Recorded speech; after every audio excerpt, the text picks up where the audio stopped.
Mali kɔnɔ ani Mali kɔ ka fɛn fɛn sɔgɔlen no Yandi TV la aw ni ɲantuma aw bisimila an ka bamanankan kunnafoni sentelima ninnu kɔnɔna la. An ka furancɛla fanga ɲɛma Général d'armée Assimi Goïta ale ye an ka maaba caman bisimila tɛnɛndon in na minnu nana sankura foli ani a duwawudon kɛ an ka jamana ɲɛma ye Bamakɔ tu tigɛbagaw an ka diinɛ ɲɛmɔgɔw fasodenw tɔgɔlakulu olu ka cidenw ka taa fara gouvernement maaw kan ninnu bɛɛ lajɛlen de farala ɲɔgɔn kan ni ɲɔgɔn ye kɔnɔna la u ye duwawudon kɛ kɛnɛya bɛn basigi ko to ɲɔgɔn ta la jamana ɲɛma ani malidenw bɛɛ lajɛlen ye.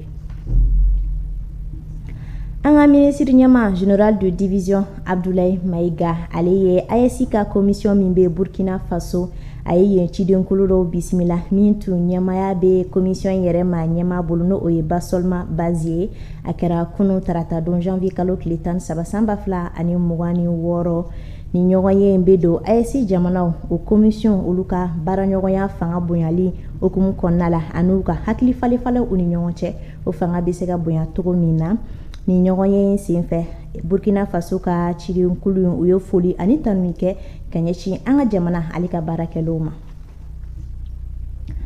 Jamana lakanali ani jamana kɔnɔdenw kɔlɔsili okumu kɔnɔna la an ka kɛlɛcɛw ye bunteni caman kɛ ka ɲɛsin jatigɛwalekɛbaw ma tɛnɛndon in na janvier kalo tile 12 san 2026 Segu mara kɔnɔna la an ka kɛlɛcɛ pankuru olu ye jatigɛwalekɛbaw ka dagayɔrɔ dɔ u ye gosili kɛ o la Sunsa kungo kɔnɔna la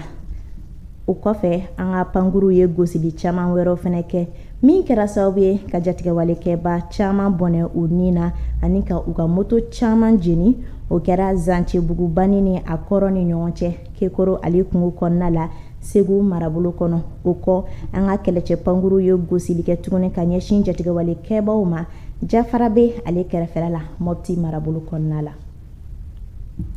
Tɛnɛndon in na janvier kalo tile 12 san 2026 taji citerne caman olu donna Kucala dugu kɔnɔna la tajiw yɛlɛmali station kɔnɔna la o baaraw daminɛna wa baara ninnu bɛɛ lajɛlen bɛ ka jago ko ka ko ɲɛnabɔ yɔrɔ direction régionale du commerce et de la concurrence a bɛ ka kɛ ale ka kɔlɔsiliw okumu kɔnɔna la ni taji ninnu na kun ye ka se ka jamana kɔnɔdenw ka taji sɔrɔli nɔgɔya k'u lafiya k'u bɔ degun kɔnɔna la.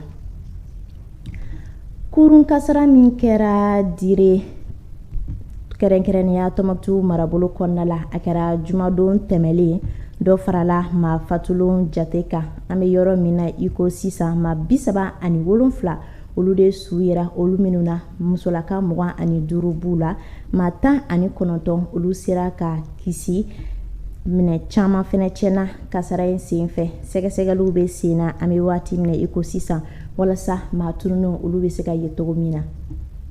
Ninnu de tun ye an ka bi kunnafoni sentelimaw ye an sera ka minnu fara ɲɔgɔn kan ka lase aw ma ni wagati in na Yandi TV sanfɛ an b'a fɔ aw ye ko aw k'an bɛ waati wɛrɛ kunnafoni sentelima wɛrɛw kɛnɛ kan.